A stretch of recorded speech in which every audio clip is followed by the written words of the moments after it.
तमाम तरह के अवरोधों के बावजूद महागठबंधन सरकार की ओर से बिहार में जाति गणना हुई, एक सामाजिक आर्थिक रिपोर्ट सामने आया और बिहार की एक भयावह तस्वीर, गरीबी की तस्वीर, बेरोजगारी की स्थिति, सोशल, कल्चरल, एजुकेशनल डेवलपमेंट की तस्वीर उभर कर सामने आई और राज्य के संसाधनों में, राज्य के सेवाओं में किस समुदाय की क्या स्थिति है उसकी भी तस्वीर सामने आई और इस बुनियाद पर बिहार में आरक्षण के दायरे का विस्तार किया गया।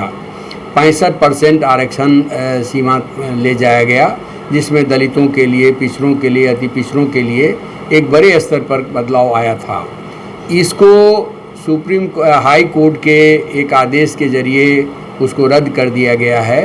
हाई कोर्ट का यह आदेश दुर्भाग्यपूर्ण है और समझ से परे है। समझ से परे इसलिए मैं कहता हूं कि 50% रिजर्वेशन के कैप की सीमा की जो बात हो रही है, तो 50% रिजर्वेशन कैप की सीमा तो 10% EWS आरक्षण के समय ही टूटा। उस समय सुप्रीम कोर्ट कहाँ था? उस समय हाई कोर्ट कहाँ था? तब तो आप उसी समय EWS आरक्षण को रोक देते, जिसको लेकर के पूरे देश में एक बहस चली थी कि कॉन्स्टिट्यूशनल बेसिस पर EWS आरक्षण नहीं है। मैं किसी वर्ग तबका के पक्ष की बात नहीं कर रहा हूँ, मैं कह रहा हूँ कि कॉन्स्टिट्यूशनल प्रोविज़न ही भारत में है कि जो सामाजिक शैक्षणिक तौर पर जो पिछड़ा हुआ जमात है उसको रिजर्वेशन के जरिए कल्चरल डेफिसिट से बाहर लाया जाएगा ताकि उनकी भी हिस्सेदारी राज समाज के कामकाज में बढ़े। तो ये जो प्रस्तावना है, इस प्रस्तावना को खारिज करते हुए जो आरक्षण के दायरे का जो विस्तार हुआ था उसको जो रोका गया है, ये गलत है। हम इसको कहीं से उचित नहीं समझते हैं और मैं इसको मानता हूं कि नीतीश जी को तो पहले भाजपा के लोगों ने अपहृत कर लिया और नीतीश जी के जाने के बाद अब दलित, गरीब, पिछड़े को का जो आरक्षण के दायरे का विस्तार हुआ था उसको भी वो लेकर के चले गए और इस सवाल पर आज भी नीतीश कुमार की चुप्पी बनी हुई है, इस सवाल पर आज भी मोदी जी की चुप्पी बनी हुई है।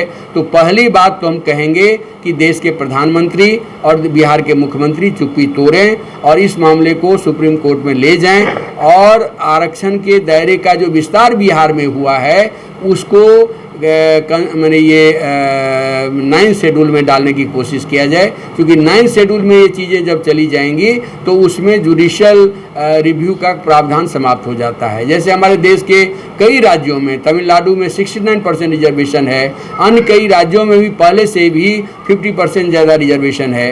तो बिहार का ये जो रिजर्वेशन का दायरा है इसके विस्तार पर रोक क्यों लगाया गया है, ये आम लोगों को परेशान कर रहा है। मुझे लगता है आज भी ऐसा सम्मेलन के माध्यम से, आप लोगों के माध्यम से मैं फिर इस बात को मजबूती से उठाता हूँ कि संपूर्ण देश में एक 1931 के बाद कोई कास्ट सेंसस नहीं हुआ है। संपूर्ण देश में जाति गणना होनी चाहिए और जाति गणना के आधार पर सोशल, पॉलिटिकल, एजुकेशनल बैकवर्डनेस के रियलिटीज़ को बेस बना करके रिजर्वेशन का पुनर्गठन होना चाहिए। वंचितों को न्याय मिलना चाहिए। वंचितों को न्याय मिलेगा, वंचितों की तमाम चीज़ों में हिस्सेदारी बढ़ेगी, तभी हमारा भारत खुशहाल भारत बनेगा, समृद्ध भारत बनेगा, आधुनिक भारत बनेगा। ये इस प्रेमाइस के तहत हम इसके पक्ष में है और हमारी पार्टी ने हाई कोर्ट के इस फैसले पर अपना पोजीशन साफ किया है और हमारे छात्र संगठन के लोग, आयशा RYA के लोगों ने, अन्य संगठनों ने भी एक प्रतिवाद किया है और मुझे लगता है कि आने वाले दिनों में ये इस मुद्दे पर एक बड़ी व्यापक गोलबंदी, समाज की गोलबंदी होगी और नीतीश का जो खेल है, मोदी और नीतीश का जो खेल है, इस खेल को बिहार की जनता चारों तरफ से घेर करके इनको बिहार से बाहर करने का काम करेगी। सर, हमारा सवाल आरक्षण को लेकर के है कि एक देखा जा रहा है कि क्या न्यायिक व्यवस्था कहीं न कहीं हैक कर लिया गया है। एक बाबरी विध्वंस का भी को न्यायिक व्यवस्था के माध्यम से जो है वो वहाँ जो है वो एक राम मंदिर का निर्माण किया गया, लेकिन नीतीश जब तक RJD के साथ थे आरक्षण पर कोई सवाल नहीं उठता है। जैसे ही वो भाजपा के जाते हैं एक न्यायिक व्यवस्था के माध्यम से इस आरक्षण को रद्द कर दिया जाता है। आपकी क्या प्रतिक्रिया है? देखिए, संपूर्ण जुडिशियल सिस्टम पर अभी हम कोई बात टिप्पणी करने की स्थिति में नहीं है, हम करना भी नहीं चाहेंगे, लेकिन हम ये बात ज़रूर कहेंगे कि भारत के जुडिशियल सिस्टम में एक बड़े रिफॉर्म की ज़रूरत है और जिस तरह से जुडिशरी का कंपोजिशन है उसमें आम लोगों को बहुत न्याय मिलना संभव नहीं है। इसलिए एक जुडिशियल सिस्टम में भी अन्य लोगों का भी, नीचे के लोगों की भी हिस्सेदारी होनी चाहिए। तो एक जुडिशियल रिफॉर्म का एजेंडा हमारा है और इस एजेंडा के रोशनी में ही हम अपनी बातों को रखेंगे। दिवेश चंद्र ठाकुर पर से प्रतिक्रिया चाहेंगे। उन्होंने एक बयान दे दिया कि यादव और मुसलमान हमें वोट नहीं देते। सहमत हैं आप इससे?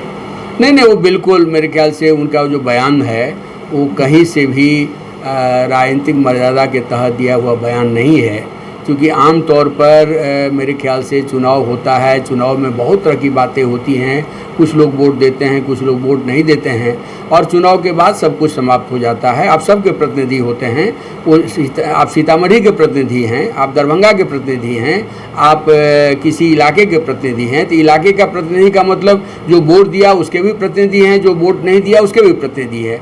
ये जो एक डेमोक्रेटिक सोच समझ होना चाहिए, इस डेमोक्रेटिक सोच समझ के तहत हमारे नेताओं को एक्ट करना चाहिए, इस सोच समझ के तहत लोगों को बोलना चाहिए और मर्यादा में रह के बोलना चाहिए। इस बयान पर मुख्यमंत्री का कोई बयान नहीं आता है, उनकी चुप्पी कहीं न कहीं उनकी सहमति तो नहीं है मुख्यमंत्री का। देखिए, बिहार के मुख्यमंत्री के बारे में अब मैं बहुत ज़्यादा कमेंट नहीं करूँगा। बिहार के मुख्यमंत्री तो मुझे लगता है कि भाजपा के लोगों ने उनका मुंह बंद कर दिया है, उनके हाथ में कमल खिला दिया है और चौतरफा भाजपा के नेताओं का दबाव है और जदयू के भी जो कुछ नेता लोग इर्द गिर्द उनके रहते हैं वो बेसिकली वो भाजपा के ही विस्तारित नेता हैं। महागठबंधन की 17 महीने की सरकार में जाति जनगणना होती है, उसके बाद आरक्षण लाया जाता है और उस समय कहा गया था, प्रधानमंत्री से आग्रह किया गया था कि इसको 9वीं अनुसूची में जोड़ दिया जाए ताकि ये लीगल पहलू से बच सके। तो क्या उस समय नीतीश कुमार जी महागठबंधन में थे, अब वो एनडीए में आ गए, क्या नीतीश कुमार जी को प्रधानमंत्री जी से आग्रह करना चाहिए कि इसे 9वीं अनुसूची में लाया जाए? देखिए, मुझे लगता है कि ये गहरी साजिश हुई है। आप देखे होंगे कि जाति गणना का जब दौर शुरू हुआ तो हाई कोर्ट में कई तरह के रिट दायर किए गए। पहले तो उसको ही रोकने की कोशिश हुई और जब ये सब कुछ संपन्न हो गया तो जब असेंबली से पारित हो रहा था तो उस समय भी बीजेपी के लोगों ने विरोध नहीं किया। मैंने वो एक ये सोशल इक्वेशंस को देखते हुए उन्होंने एक साजिश के तहत उन्होंने उसको पास होने दिया, उन्होंने कोई विरोध दर्ज नहीं किया। लेकिन पिछले दरवाजे से इस पर रोक लगाने का उनका खेल जारी रहा और कायदे से इसमें नीतीश और भाजपा दोनों की मिलीभगत रही।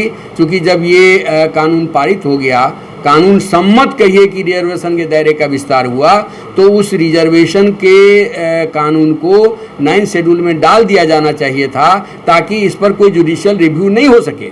तो इस काम को कॉन्शसली बीजेपी नहीं दिया और इस काम को नीतीश कुमार बीजेपी के साथ मिलकर के ठंडे बस्ते में दबाए रखे, ताकि इनको लग रहा था कि हम नीचे के दरवाजे से, पीछे के दरवाजे से ये जो महागठबंधन सरकार का एजेंडा है, इस एजेंडा को हम कहीं न कहीं बीच रास्ते में ही रोक देंगे। तो एक बड़ी साजिश हुई है, एक बड़ा खेल हुआ है दलितों और वंचितों के साथ। बिहार के दलित वंचित जमात के लोग इकट्ठा होकर के, एकताबद्ध होकर के भाजपा जदयू को आने वाले दिनों में एक जरूर ही मजबूती से सबक सिखाएंगे। जी, परिचय धीरेन्द्र झा, भाकपा माले पोलित ब्यूरो के सदस्य। थैंक यू फॉर वॉचिंग दर्पण 24 न्यूज। खबर को सबसे पहले पाने के लिए YouTube पर देख रहे हैं तो सब्सक्राइब करें, Facebook पर देख रहे हैं तो फॉलो करें। कमेंट्स में अपनी राय या अपने आस पड़ोस में समस्या हमें बताएं। हमें सपोर्ट करने के लिए लाइक और शेयर अवश्य करें। धन्यवाद। थैंक यू फॉर वॉचिंग दर्पण 24 न्यूज।